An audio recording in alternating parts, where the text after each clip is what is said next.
ସାମ୍ବାଦିକ ସଂଘ ତରଫରୁ ଡାବୁଗାଁ ଥାନା ନୂତନ ଆଇଏଏସ୍କୁ ସ୍ୱାଗତ ସମ୍ବର୍ଦ୍ଧନା।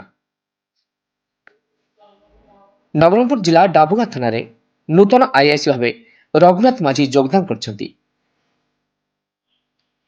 ଆଜି ଗୁରୁବାର ଡାବୁଗାଁ ସାମ୍ବାଦିକ ସଂଘ ତରଫରୁ ନୂତନ ଆଇଏଏସ୍କୁ ଉପଢୌକନ ଦେଇ ସ୍ୱାଗତ କରାଯାଇଛି। ଡାବୁଗାଁ ଅଞ୍ଚଳର ଆଇନ ଶୃଙ୍ଖଳା ବିଷୟରେ ଆଲୋଚନା କରାଯାଇଛି। ଏହି ଅବସରରେ ଉପସ୍ଥିତ ଥିଲେ ଡାବୁଗାଁ ସାମ୍ବାଦିକ ସଂଘର ସମ୍ପାଦକ ତଥା ଆଇନ ପରାମର୍ଶଦାତା ମୀର ଶଙ୍କର ପାତ୍ର, ଉପସଭାପତି ଗଗନ ଗନ୍ଦାତ, କୋଷାଧ୍ୟକ୍ଷ ସୁଶାନ୍ତ କୁମାର ପଣ୍ଡା, ଉପଦେଷ୍ଟା ସୁରେନ୍ଦ୍ର ମିଶ୍ର, ଆଇନ ପରାମର୍ଶଦାତା ସୂର୍ଯ୍ୟବନ୍ତୀ ଜୟନ୍ତ ପାତ୍ର, ପ୍ରକାଶ ପଣ୍ଡା, ସାମ୍ବାଦିକ ସଂଘର ସଭ୍ୟ ଗୋପାଳ ପଣ୍ଡା, ସନ୍ତୋଷ ପାଢ଼ୀ ସହିତ ଅନ୍ୟ ସମ୍ବନ୍ଧିତ ଥିଲେ। ନୂତନ ଆଇଆଇସି ସୂଚନା ଦେଇଥିଲେ ଯେ ଅଞ୍ଚଳରେ ଶାନ୍ତି ଶୃଙ୍ଖଳା ବଜାୟ ରଖିବା ସହିତ ଅପରାଧ ନିୟନ୍ତ୍ରଣ ଏବଂ ସାଧାରଣ ଲୋକଙ୍କର ସମସ୍ୟା ସମାଧାନ ପାଇଁ ତାଙ୍କର ପ୍ରଥମ ପ୍ରାଥମିକତା ହେବ।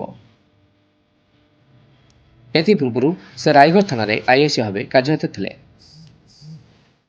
ନବରଙ୍ଗପୁରରୁ ମୀର ଶଙ୍କର ପାତ୍ରଙ୍କ ରିପୋର୍ଟ।